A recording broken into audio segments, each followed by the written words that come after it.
So something that interested me quite a while ago, many years ago, in fact, was the issue of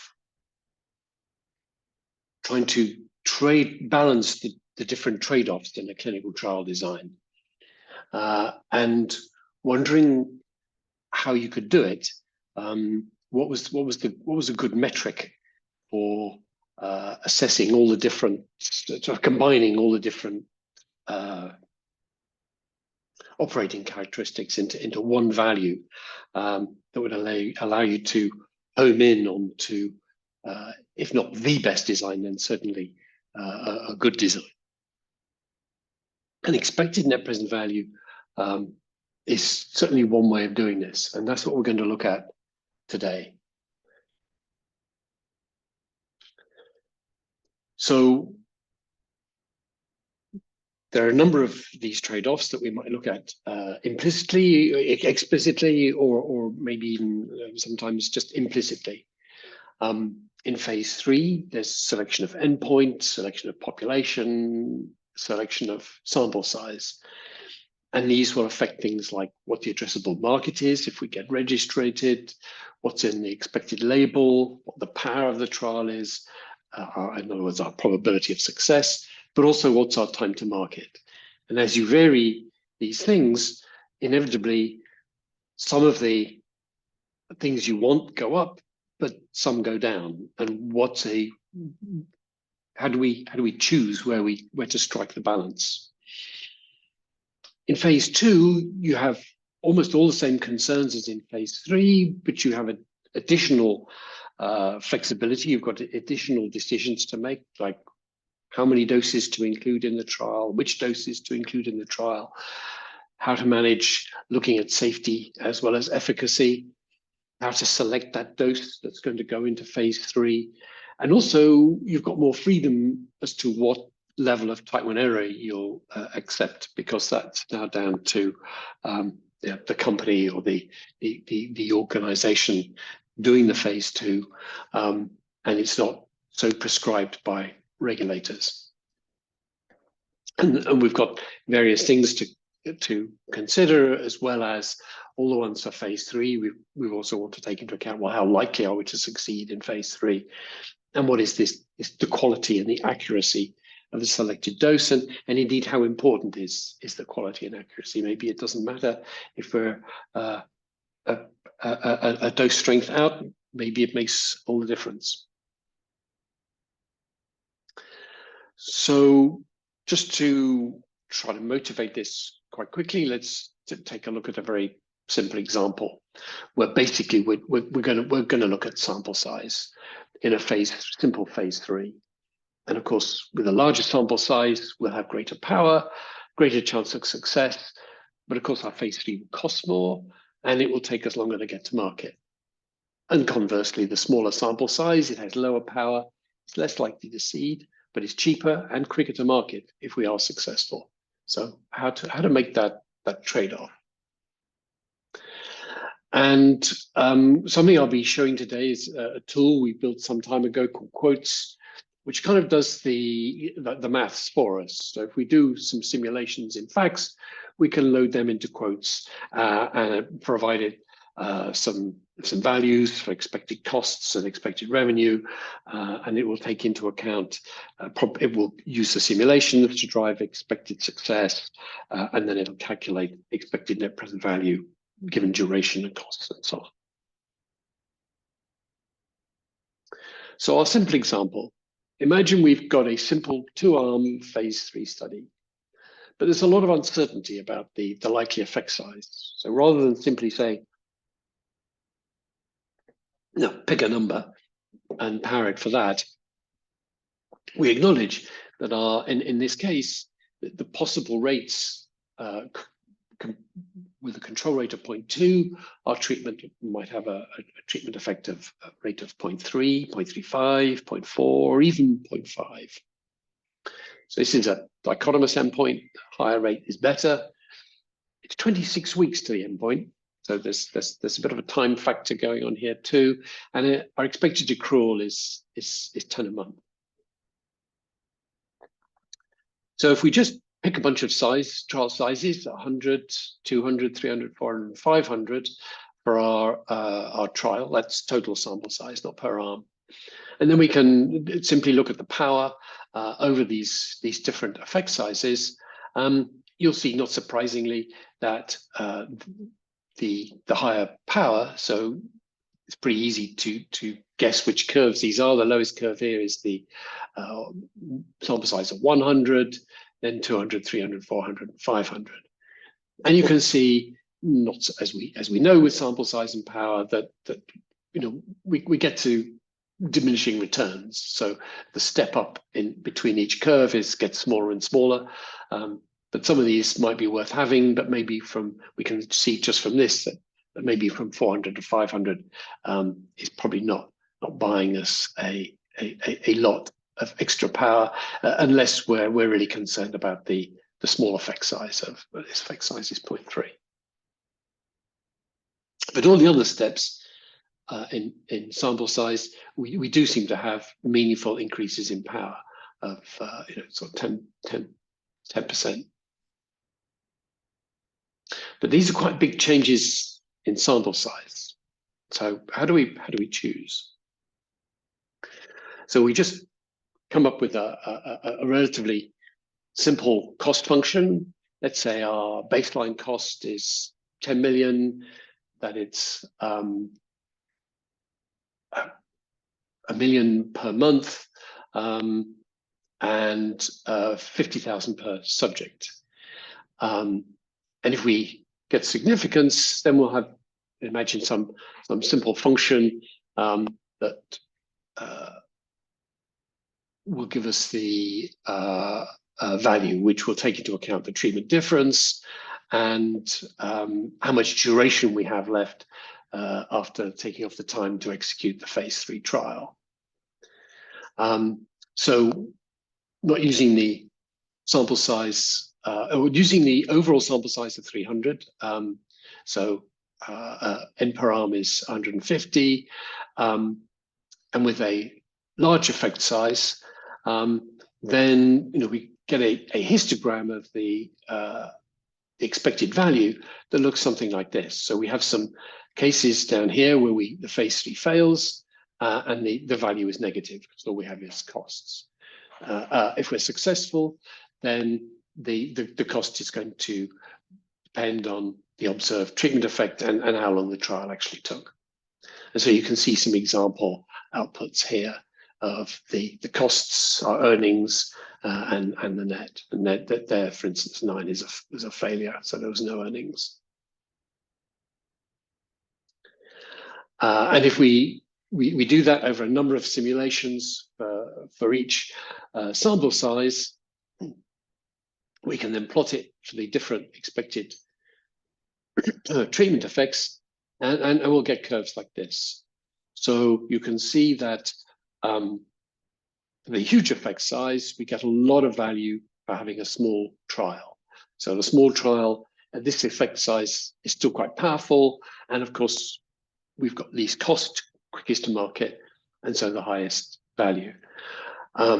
Whereas at the next effect size down, the best treatment effect is a little bit, the best sample size is somewhat higher, because adding those extra subjects increases the power more than enough to compensate for the increased cost and time. And then so on down the effect sizes.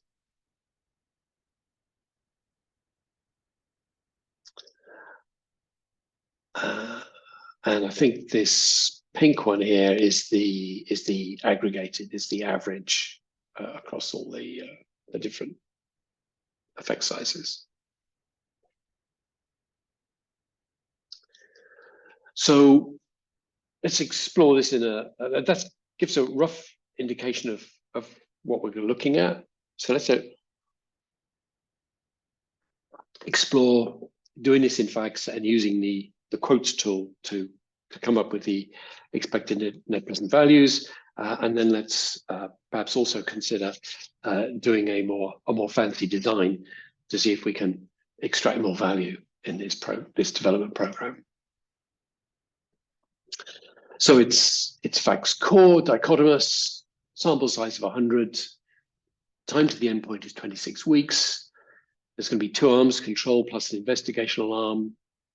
We've got these 5 virtual subject response profiles, the null, the control rate is 0.2 and the treatment effect 0.2, and a small, medium, large, and huge treatment effect.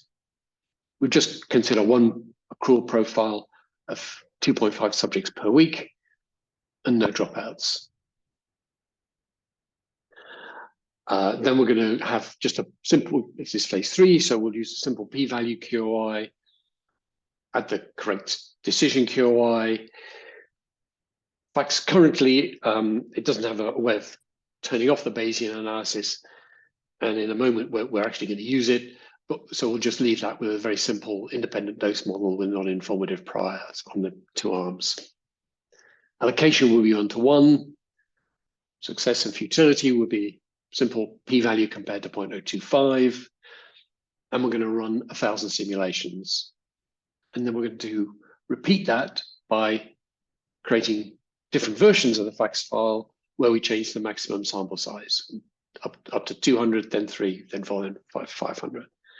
So I'll just show how quick and simple it is to create that basic design in FACS.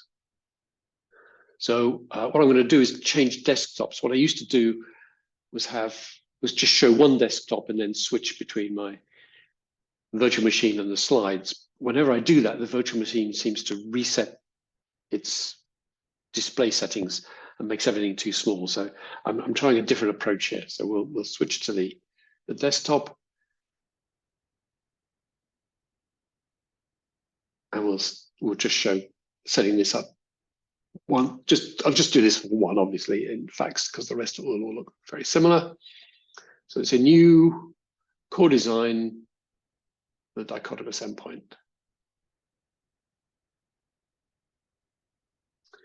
So at this point, we're not being adaptive. We're going to recruit subjects continuously as normal. This is the small sample size, so 100.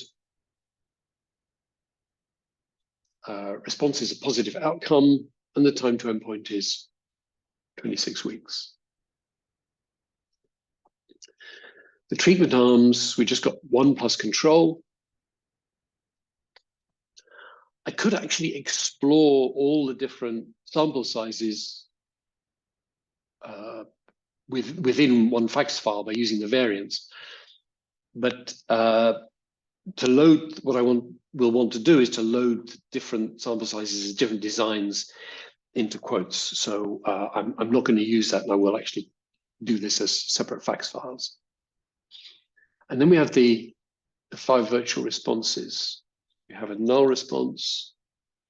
We have the small response. We'll have the medium response, the large response, and the huge response. And then those will be 0.2 on control.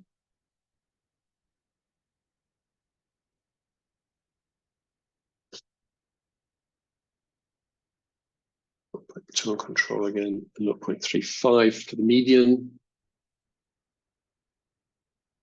0.2 and 0.4 for the large, and 0.2, 0.5 for the huge. The execution will add a recruitment profile, a simple single region with 2.5 subjects per week. No dropouts. Our quantities of interest, we can actually drop all the Bayesians. We just want a p-value. We're not got dropouts, so there won't be any missingness. It'll be unadjusted. And then we want this guy for decisions. It'll be the p-value for our treatment arm. Obviously, if we've only got one arm, it seems a bit clumsy that we've got. Oh, hang on a minute. I've got some questions. I've got rather a lot. Something going wrong. Oh, I do beg your pardon. I beg your pardon. Sorry about that. This is, I'm afraid, it's a mistake I too often make, which is to start to share a screen, select the screen, and then forget to hit the extra button on in Zoom. I do beg your pardon. Okay, so just very quickly, this was what was having started facts called dichotomous. This is what the study setup looks like. I've set the sample size to 100, the time to event to 26. I've added a single treatment arm. I've added these 5 recruitment profiles, sorry, VSR profiles. But you can see the response on control is 0.2 in all of them, and the treatment effect goes up from being a null to 0.3 to 0.35, 0.4, 0.5. So the accrual, I did a single accrual profile with a single region with a mean accrual of 2.5.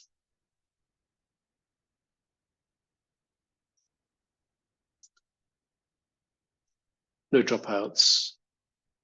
And here I've cleared the usual Bayesian quantities of interest and added in a p-value where I won't have any missing values, but I'll treat them as failures. It's unadjusted. And then I've created a decision quantity, which is the p-value at dose 1, which is my treatment arm.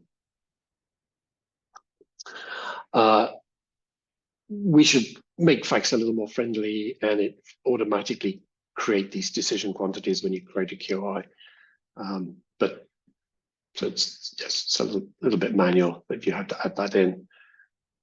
This is because facts is expecting the case to be that you've got multiple arms, and so you've created these p-values which will generate a quantity per arm. And if you want to make a decision on the trial, such as to stop or declare success or declare futility, we want to know which of the values you want to use, not only what type of value, but for which arm. So you have to create what we call these decision quantities, where you not only pick which value to use, but say at which dose you're using the value. And where there's one arm, that's fairly simple. Where there's multiple arms, you might want to take the value of the maximum response or the minimum efficacious dose or an ED90. So hence there's something up to the user to do there.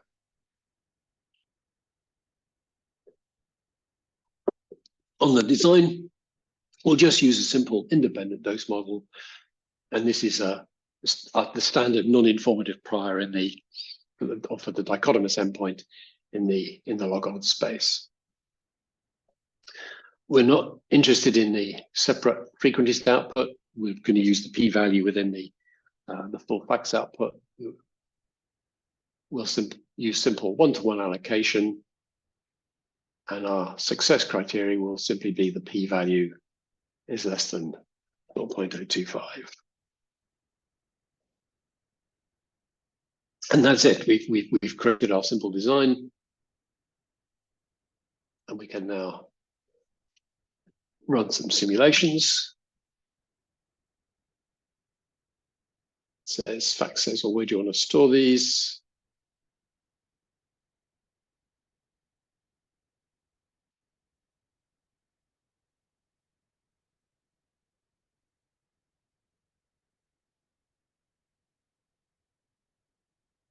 And having given it a location, it should be off and going.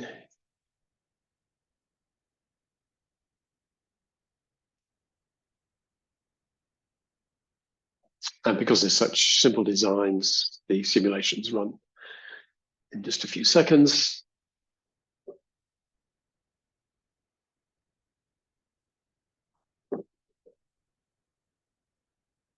And there we can see effectively the power and type 1 error, depending on the scenario. And there's not a lot else of interest here. And then what we want to do, though, is to load all these results up into our evaluator. And to do that, I want to aggregate them. So what the evaluator, if I just take a look the facts results.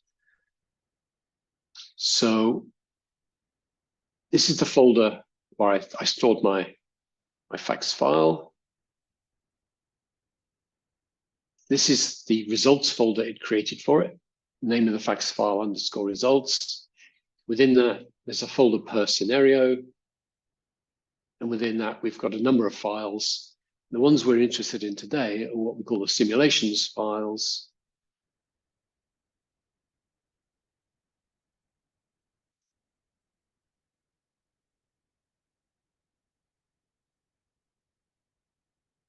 Which are comma-separated files, ASCII files, which we can easily load into a spreadsheet. And there is one row per simulation and it tries to summarize everything we could possibly want to know about that trial, about that simulation. And here at the end, for instance, are it would be all the values of all the different quantities of interest we calculated. And here, of course, it's the p-values. But we've also got things like, there are things like duration, number of subjects per arm, the estimate of response, and so on.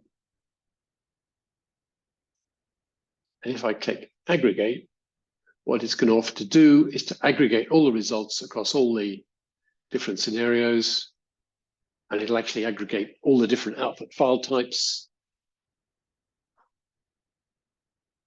And so I now have,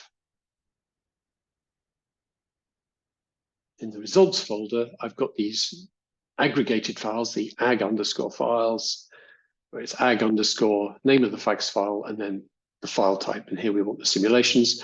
So this is now the appended simulations results from all the 5 scenarios. New columns have been added so we can tell which scenario they're from. And these are, of course, terrific if we want to load the facts simulation results into R and do some post-processing. Here we're going to load them into quotes and do our post-processing. So here's quotes.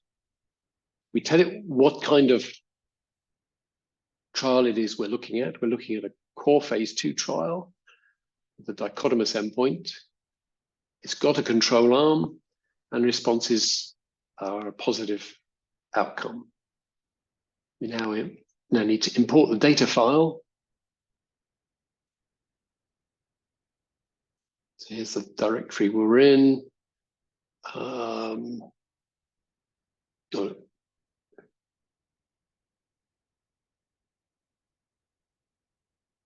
can't see my temporary directory, but I'll go for the 100. Maybe I'll not put that where I thought I had. So here are the simulations, and it says, okay, I've opened the file. These are all the results columns it can see in the file. Which do you want to use in this evaluation? And because it knows about facts, it's made some sensible guesses as to which files you're going to want to use, which columns you're going to want to use. But if you've done your own simulations, code, say in R or Python, and you had your own output files, you probably have different column names, and this would allow you to select from your column names as to which ones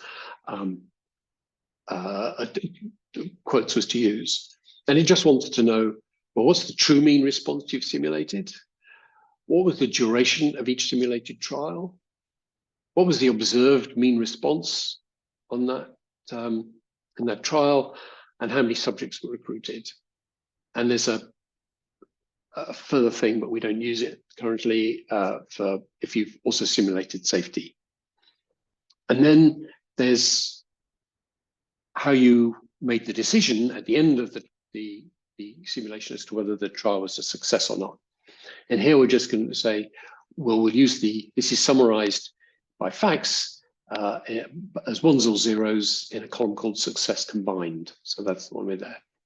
There is an option, but if you were using if the simulations were actually a phase 2 trial, you could say, well, actually, we'll reevaluate success within quotes. So pick a quantity of interest, like a p-value or a Bayesian posterior value, pull the appropriate column into here, and then within quotes, we can actually evaluate what the effect of different success thresholds would be. It shows us the scenarios it's found and the effects that have been simulated, just so we can check we've got the results we thought we were going to have. And then we put in things like, oh, I loaded that incorrectly. It should have been a phase 3 design, not a phase 2.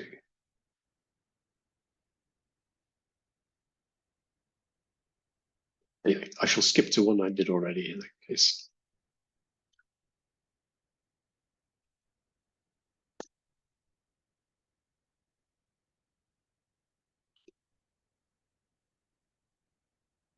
So here I've not only loaded the results for the fax file with 100, but also the 200, 300, 400, and 500 sample sizes. There's a setting which allows me to tell quotes that there's some toxicity or some intolerability in each scenario that wasn't in the original simulation. But in this case, we're not concerned with that. So these are just all left at 0. A very important factor is how we're going to weight the different scenarios. So this is a phase 3. So the typical expectation before you go into phase 3 is that the chances you've actually got a successful compound are somewhere between, say, 50 and 60, 70, 80%, depending on the disease setting and the method of action. Here we'll be a little bit pessimistic, say it's oncology, and we're going to give equal weight to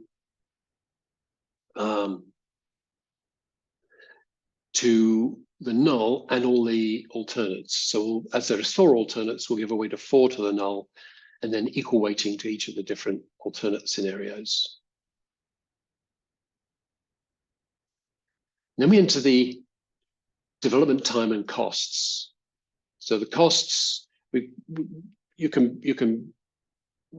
got a relatively simple cost model. You can be even simpler and just give a fixed cost per phase. It's probably good for the trials to have a cost per subject, because those are normally a major component of the cost, and also it means the expected net present value calculations take into account whether you've used a small or a large trial. So here we've got a fixed cost for phase 3 of 10 million, and then an annual cost of 12.5 million, and annual costs of the other phases, the planning for phase 3, preparing for registration, and pre-marketing of 5 million per year. We could add other things like the cost per site. I apologize, these costs are probably not my moving in circles where I had some idea of what the costs of a trial were quite a few years ago. These numbers are probably a little bit on the, well, they're almost certainly on the low side now. A major consideration is, what is the time to the end of exclusivity? So how long do we think we'll have in the market from this point, which is pre-running the phase 3? And of course, that time is going to get reduced by how long it takes us to plan, execute phase 3, and get registration. So if a patent life is normally 20 years, quite often we might use up as much as 10 years before getting to this point. So I put in a period of exclusivity of 10 years. Maybe we reduce that even further because you think there'll be some competition coming into the market, or maybe you increase it because you think you'll be able to extend the patent life. And then a couple of other time periods. What is the time to plan phase 3, which I've put in as half a year, and time to prepare the submission. So I put that also as half a year. So the overall time, because in this setting, we assume phase 2 is done, and we're at the point where we're considering our phase 3 design. So our times, the time to plan phase 3 To execute phase 3, that's going to come from the simulations. To prepare the submission, and then if we get successful registration with the regulators, our time to get to market. And then there's a little bit just about the registration time and costs. What's our probability of getting regulatory approval given the phase 3 successful? And how long will that review take? So I've said with probability 1 it'll take a year, but there is the ability here to say, no, there may be some chance we get a priority review, and that'll be shorter. And then how much will we spend on marketing? Oh, I should have just mentioned also, we've got here, we set the discount rates for the expected net present value, which I've set to 8%, both the revenue and the costs. The last two things we have to set up is, well, what revenue do we expect? And I've said, well, the revenue is going to depend on the expected treatment effect. And I've said it's basically linear. If the treatment effect was 0, we would get 0, we would get 30 million. We'd be able to go to market. And the peak net revenue would be 30 million per annum. And if we had our hoped for response of, say, 0.3, then we'd see a treatment effect of, we'd have an expected net revenue of 90 million per annum. Treatment effects above that don't increase the market. We've basically captured the market at that point. And then the other thing we can specify is what shape is revenue over time. So there will be a sort of a ramp up, which I've said will just be a year. Then will be a flat peak. And then at the end of the exclusivity period, we'll get a ramp down over a couple of years, and then a flat revenue of about 30% of the peak. And the longer our phase 3 development types, the shorter this plateau becomes. That's going to eat into this period here. And then we get to the results, and we can click calculate.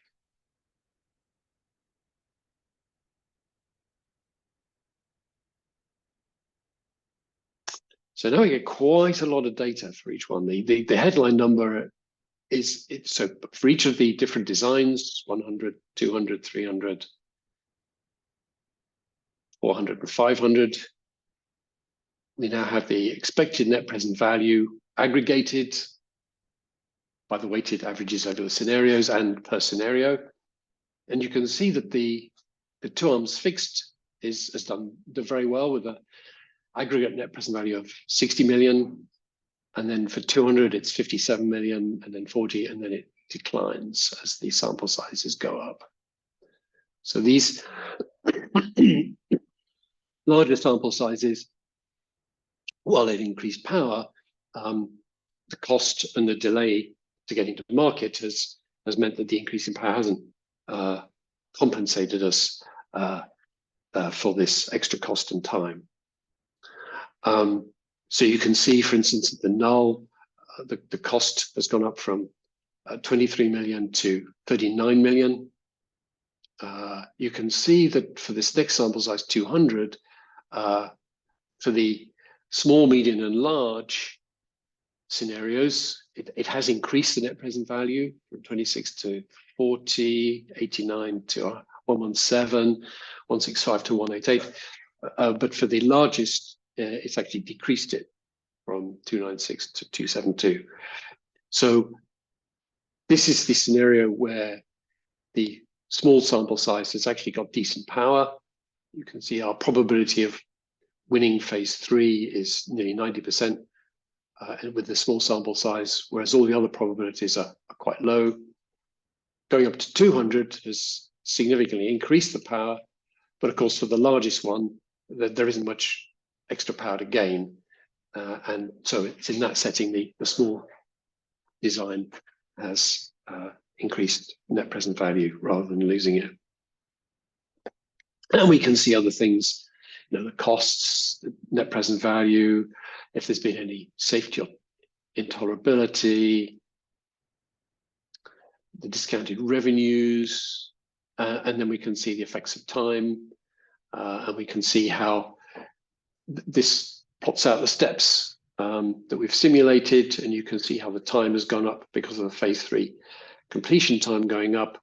And so the time to registration goes up from 3.2 to 4 to 4.8 to 5.5 and so on as the sample size for the phase 3 has increased. Right, I'll see if I can successfully share screen properly this time.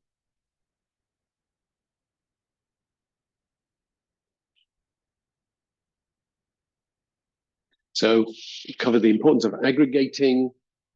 This is for setting up quotes.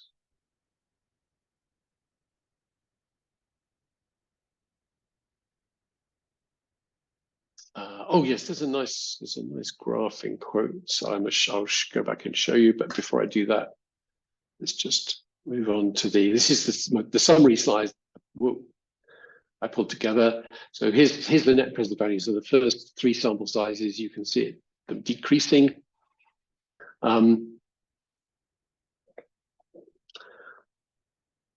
But here's also looking at the probability of winning. And we can see that although the net present value is highest here, it's kind of taking a real gamble on it being the huge treatment effect being there.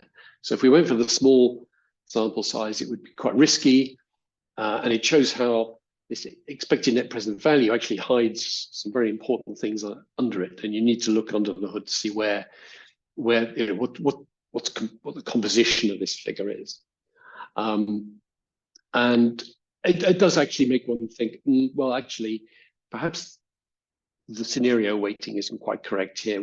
This huge treatment effect is probably not nearly as likely as the median one, and maybe we should have more weight on the median, maybe a little bit less on the small and large, and quite a bit less on the huge, and then that would start to change the calculations. And in fact, we'll be able to see that. Let me just see. We've seen a couple more Q&As. So there was a question about quotes. So yes, quotes is a separate piece of software, a separate license, but it's freely available for evaluation for at least 3 months, probably longer, because it takes a little while to have time to practice with it.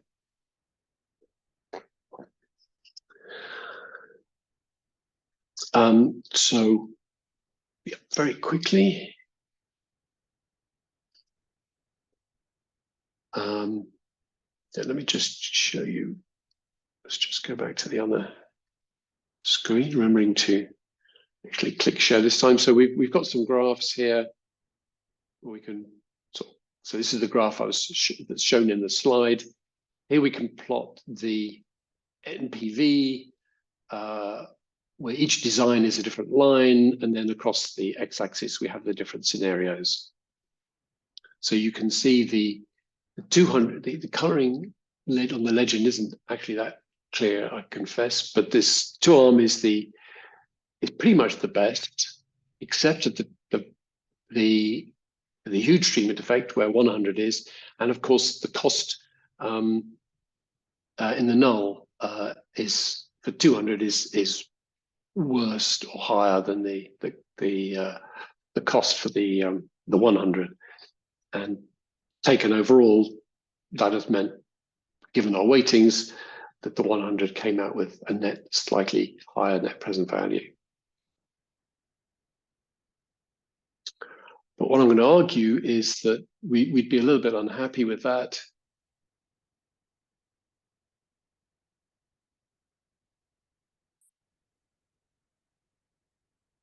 And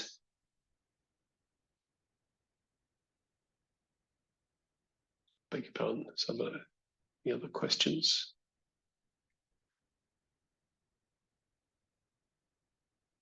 Oh, darn. Why didn't it change? I beg your pardon. Anyway, I'll sorry about making a mess of this screen changing.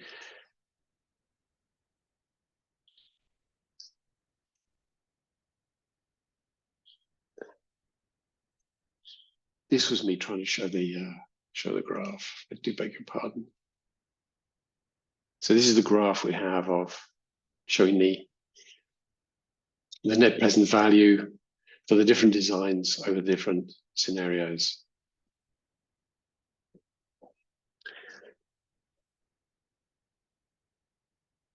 And here's the 200, and there's the 100, which is saved money in the null case and has gained in the huge case, but is otherwise less valuable in the other alternate cases. And we can look at other things like the probability of registration, where you can see quite clearly, this was a power slide I showed at the beginning. We can also, instead of net present value, look at something like return on investment. And here the small trial works even better because return on investment puts more emphasis on the costs and cost saving. And we can also look at time. And here, they're simple linear. You can just see how much longer the larger trial is compared to the smaller one.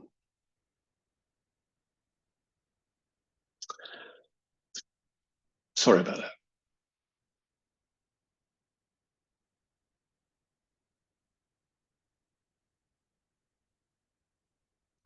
Oh, right. So what we're going to do is see if we can use an adaptive design to get the best of both worlds.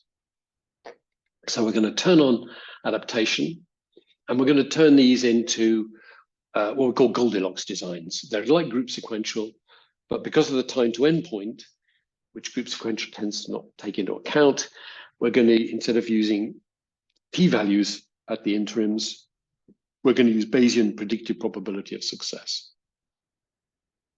So we'll use the Bayesian probability of success, predicted probability of success at full enrollment as a quantity we can test for futility. And we'll use the Bayesian predicted probability of success at the current enrollment to stop enrollment rolling, complete follow-up, and then declare success. So we'll add interims when we've got 50, 100, 150, 200, and 250 subjects complete.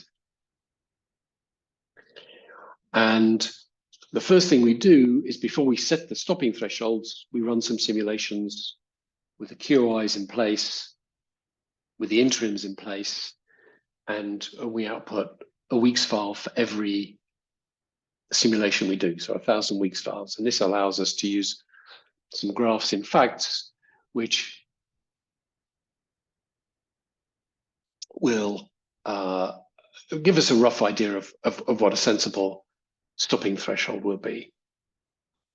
So let me just show you this. Unfortunately, the graphs, because they process 1,000 weeks files, they do take a little while to draw.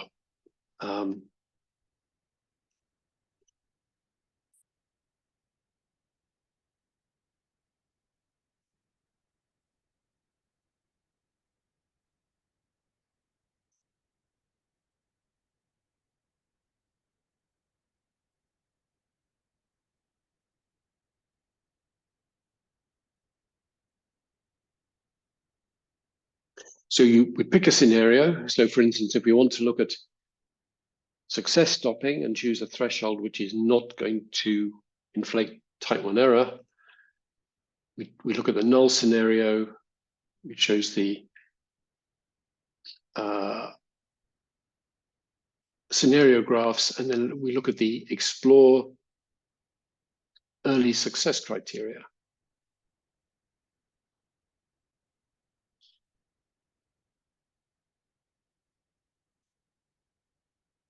And that's going to produce a graph that looks like this. Oops, sorry, that's the next one.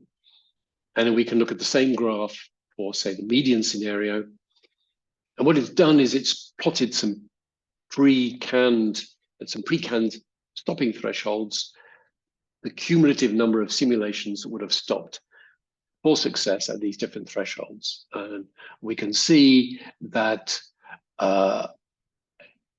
if we set a threshold at, say, 0.98 for early success stopping, we're not going to have more than 0.025 early successes.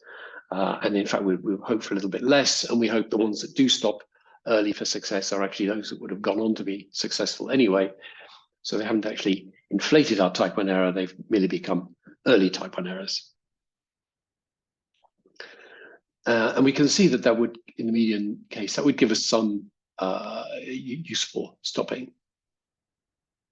Actually, I think it's actually 0.9 in this case we're going to settle on, which gives us actually quite a lot of early stopping. And then we can do the reverse for futility stopping.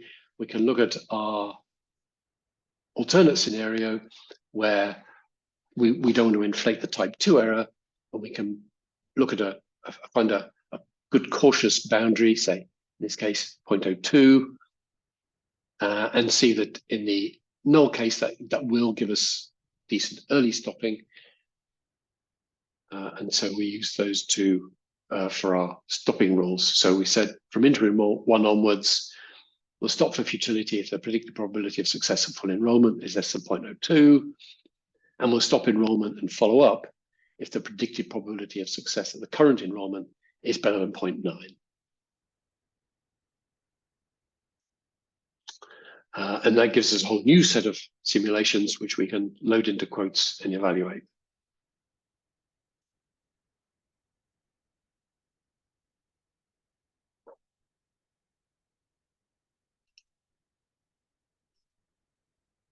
If we go back to quotes, we go onto the import tab, and we're going to pull in some new results. So I've got these ones marked with ES for early stopping, and I've got some at 200.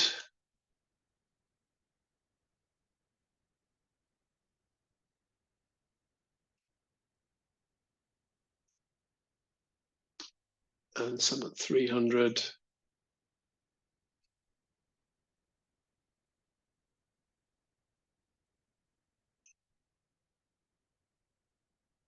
And some at 400.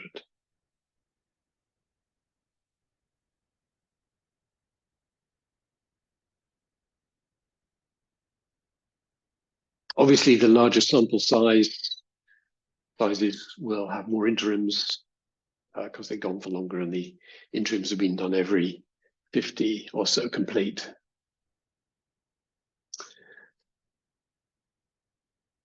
We don't need to change any of the other details. We can simply go to the results tab. Let's close up the ones we're not going to want and recalculate.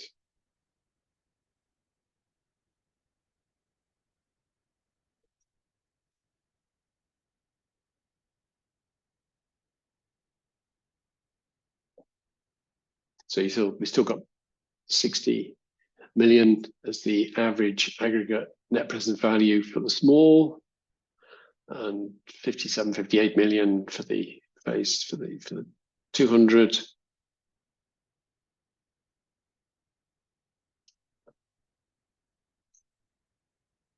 And you can see if we take the 200 and put in the early stopping criteria, its net present value has gone up from 57, 58 to 68. And the early stopping added to the 300 sample size has done even better. The 71, but at 400, the net present value started to come back down again. So we might explore, say, 250, 350, but for now we'll say 300 is our sweet spot, and we can see that we've made a considerable improvement, not only in the expected net present value compared to the small 100 subject size phase 3, but we've also got very good chances of success. We've got 80% power in the median, 50% in the small, and over 90% in the large and huge. So it seems to be the best of both worlds, with the better expected value and the better expected probability of winning.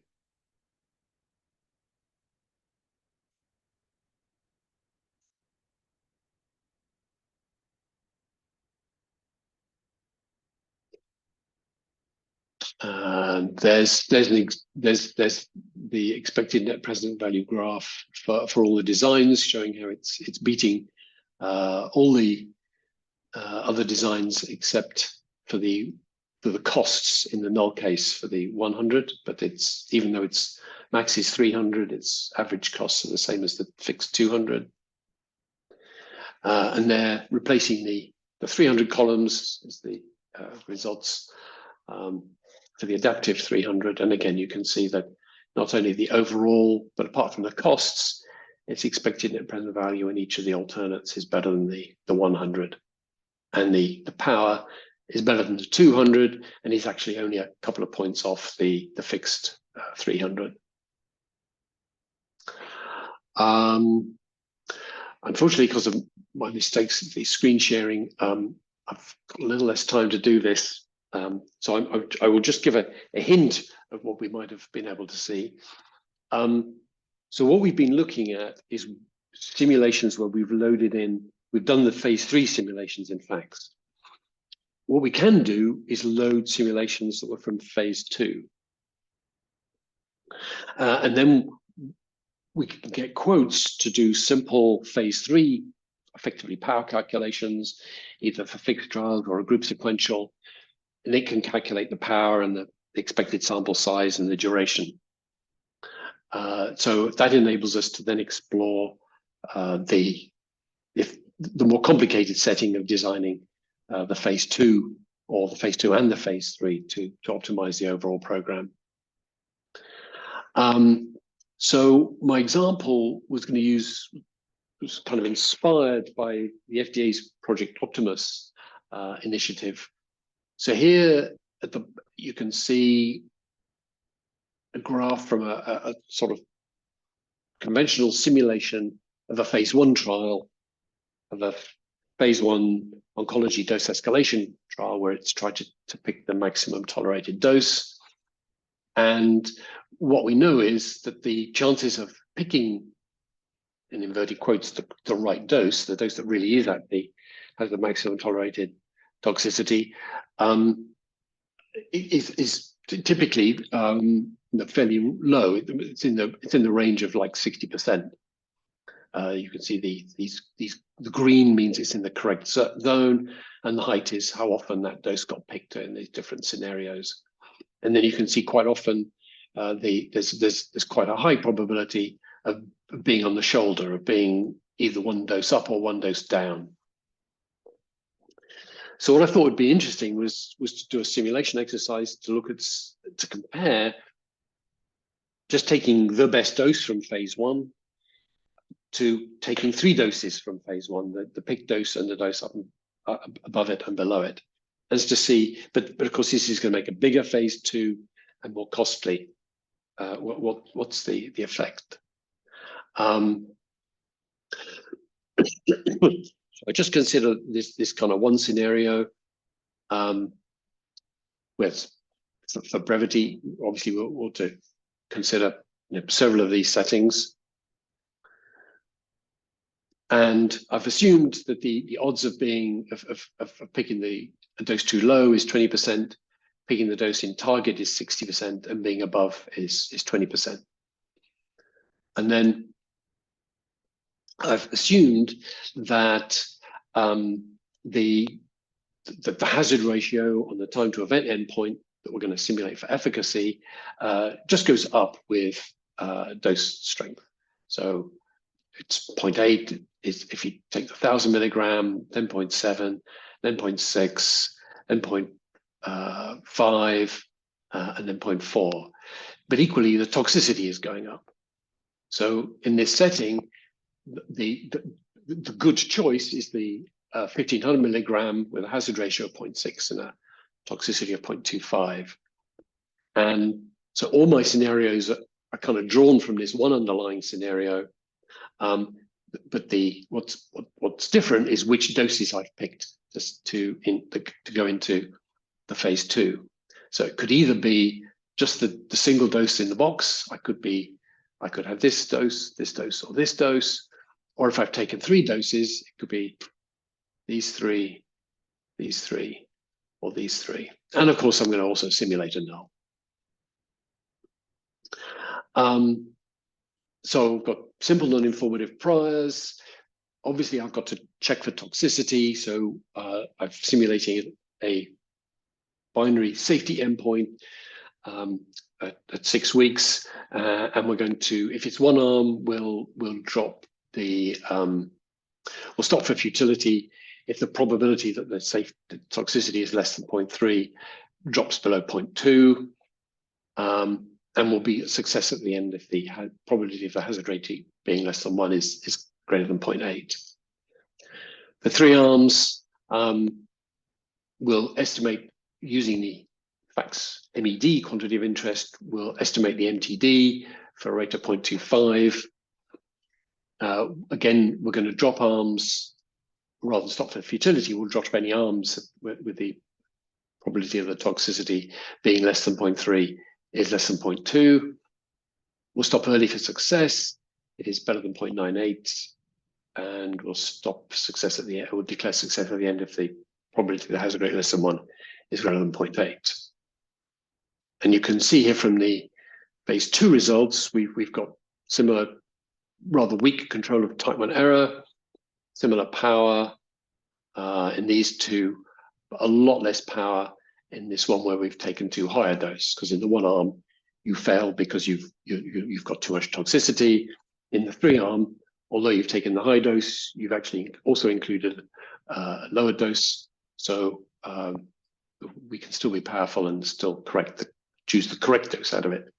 The weakness is that when we pick the right dose, because of the other doses either side of it, actually there's not enough data in the phase 2 to reliably select the right dose out of the 3. So rather oddly, our chances of success here, even though we picked the right dose, are lower. So these have to be loaded into 2 separate quotes evaluations, because one's got 1 dose in and one's got 3. So we have to look at them side by side.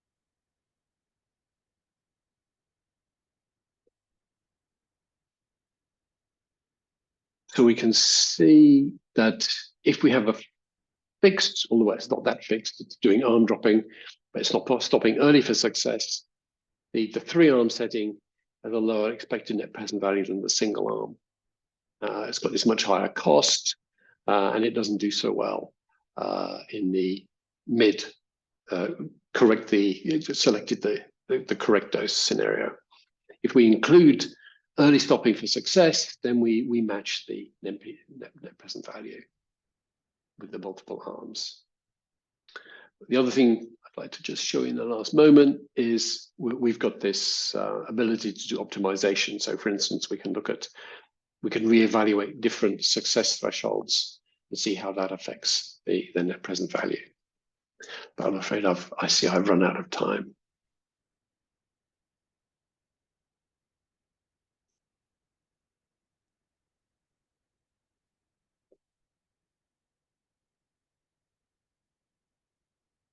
Oops. So anyway, apologies for the mistakes with the screen sharing and going over time a little bit. Thank you for attending. Both facts and quotes are available for free evaluation at full functionality for at least 3 months. And both facts and quotes are free for academic use. If you're interested, please email us at facts@berryconsultants.com. And